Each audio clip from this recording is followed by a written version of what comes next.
Hi there, my name is Talia. I'm an accredited practicing dietitian and accredited nutritionist. And just to get it out of the way, I'm Australian. I was born and raised there, but I've lived in the US for like the last 7 years.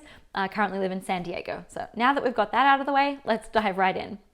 I am really passionate about helping parents nurture and nourish healthy relationships with food with their kids, raising healthy, intuitive eaters. That's what I'm all about.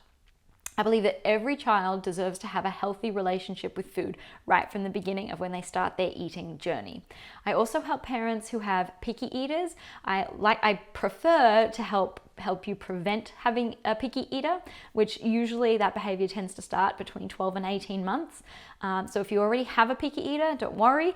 There are a lot of strategies that I can help you, and I do want to help you with, to really tone that down and reverse the picky eating, because it's not something that has to stay forever, I promise. What I really want to help you do is have better food in your pantry, better food on your table, a better relationship with food, a better relationship with your child, and I want you to be a less stressed out parent. There is so much stress that goes into being a parent, as you may know or are discovering. Parenting is not easy, and I really want to help you, at least with my knowledge in terms of food and nutrition, help you in that aspect of parenting. I myself have 2 little children. I have a preschooler and a baby, and my day job is that I teach nutrition at the college level to students. And this is something that I'm very passionate about. I really love teaching nutrition to students. It's literally a topic that I could talk about all day and all night, and anybody who knows me knows that I pretty much talk about nutrition all the time. Something that I'm very vocal about is how difficult it is to be a parent. Like I sort of said earlier, I myself have had postpartum depression and anxiety, and it wasn't actually diagnosed with my first child. It wasn't diagnosed till my second baby was about 5 months old. And so to that end, I want to be very frank with you that this is a conversation that we need to have more, full stop. I know a lot of parents, you may be watching, you've maybe experienced this yourself in your family, and even if you haven't, there are still struggles that everybody has even without postpartum depression and anxiety, and it is really hard, and we just need to be a bit more honest about it. Speaking of being honest, this is my actual kitchen, so welcome. And this is really me and who I am. I don't get my hair done to do these videos. I am not wearing any makeup today. This is what I decided to wear this morning. My kids are actually having rest time right now. This is really me, who I am. This is a very honest video, and when you see my videos, that's actually who I am and how I am in real life. My poor husband.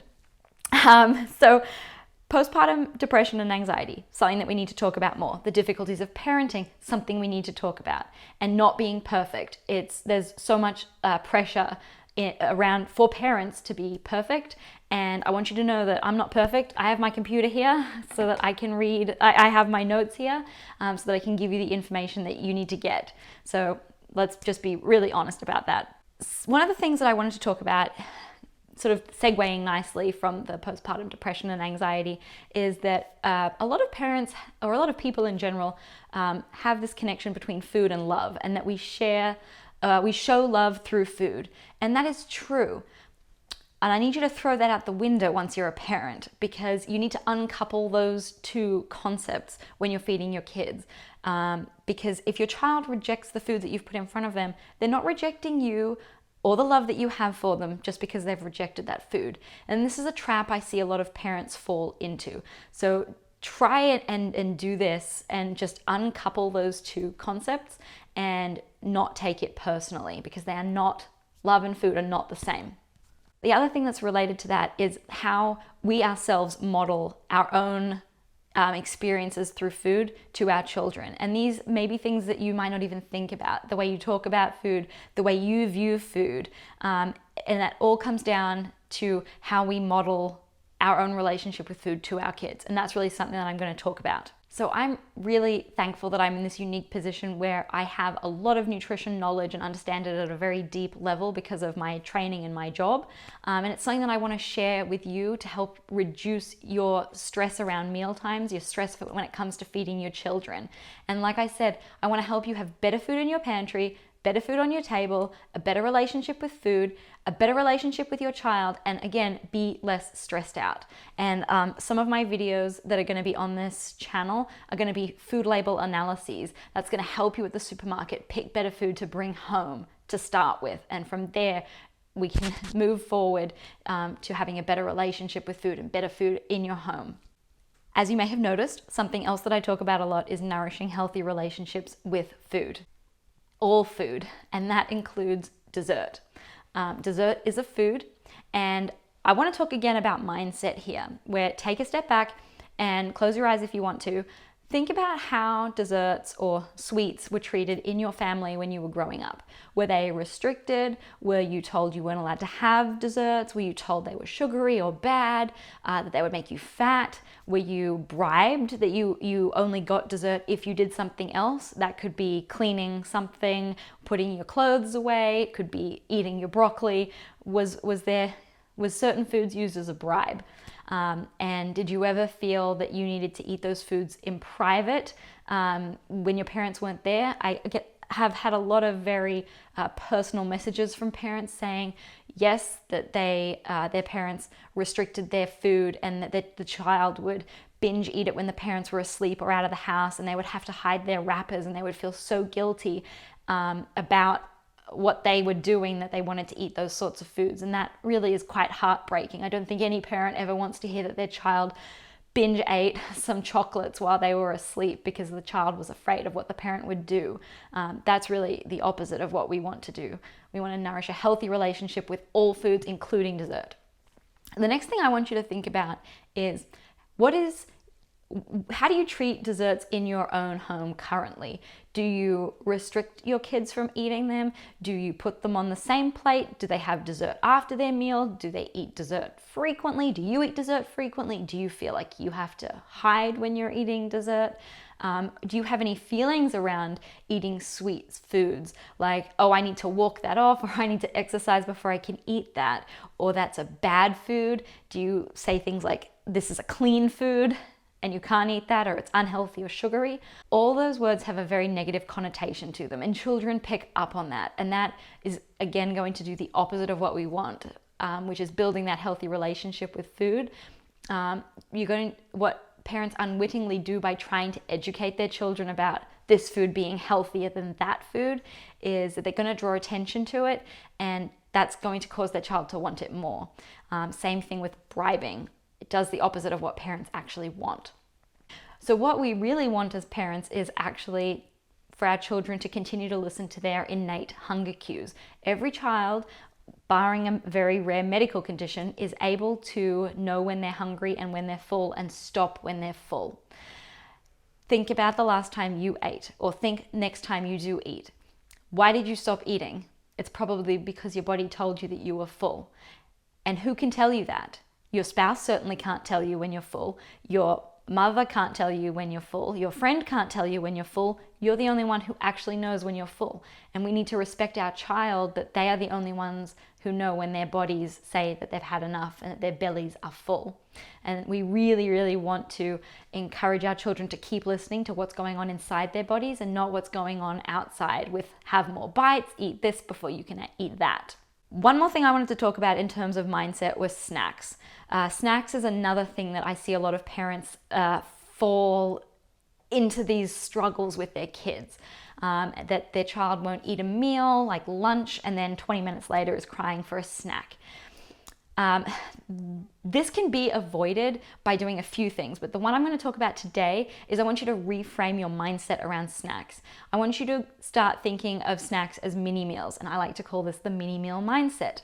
Rather than serving what I like to call crinkly bag type snacks, I want you to start giving yourself permission to serve the kinds of foods you would serve at a mealtime, at snack time. That could be as simple as a mandarin, some crackers, another vegetable, or some cheese with it, or some pasta. These are things that snack manufacturers don't want you to think of as a snack, but they are perfectly great snacks. Oatmeal with fruit is a perfectly fine snack. All right, so think about it this way from your child's perspective. you've given them a nice plate of vegetables and pasta and cheese and sauce and meat or whatever you've given them. But they know that if they don't eat that, 20 minutes later, you're going to give them one of these. This is a fun snack. This is fun. We don't eat these very often in our house. I kind of had to actually dig to find them. But when I brought these out, my daughter went quite nuts over them. And we don't eat them very often. But things that come in bags are, for whatever reason, very exciting and fun for children. So what we can really do, try this next time you're preparing a snack. Serve a collection of foods that you would normally serve at a mealtime. There are so many benefits to doing this. The first one is that you will fill holes, nutritional holes in your child's diet. So throughout the day, they might not be very hungry for breakfast and lunch, but then afternoon tea, afternoon snack, they're very, very hungry. By giving them a very nutritious meal or a mini meal with foods that you would ordinarily serve them, it's going to be full of nutrients, vitamins and minerals that their bodies need. They might have missed out on earlier in the day. So that's the first thing that's very important. And then the second thing is that they know that if they skip their meal, the food that they're going to get later on is going to be similar to the kind of food they were going to get at mealtime anyway, rather than something that's fun and crinkly. So by getting into that mini meal mindset, you are going to see changes, I would say, pretty quickly when children realize that that's the kind of food that you're serving at snack times now. Oh, and the one last thing I wanted to say about snacks is always try to have at least 2 food groups represented on the plate. I like to see 3, but 2 is a great start, and making small changes is really important. So start with 2 and see if you can get to 3. You might be asking why I have this YouTube channel, because I'm very prevalent, mainly on Instagram and Facebook. I really wanted to give mothers and parents a place to go when they have a few minutes rather than a few seconds. So for example, at nap time, rest time, after bedtime, where you have a few minutes to be uninterrupted rather than just a minute where you quickly go on your phone and scan social media. I want you to come here and have this place to go to when you have a few minutes to explore with me together a nutrition topic, whether it's reading a label or talking about a specific nutrition topic or a problem or answering somebody's question about feeding or food throwing or whatever it might be.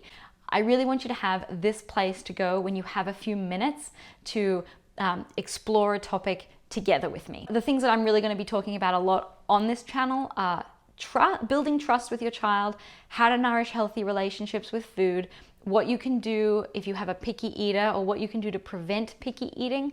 I'm going to be going into label analyses and how to read a food label as well. That's how to get the better food into your kitchen and into your pantry to start off with. If you have found this video helpful or you like what I have to say or you've learned something from watching this, please subscribe to my channel and don't forget to turn your notifications on so that you never miss a future video.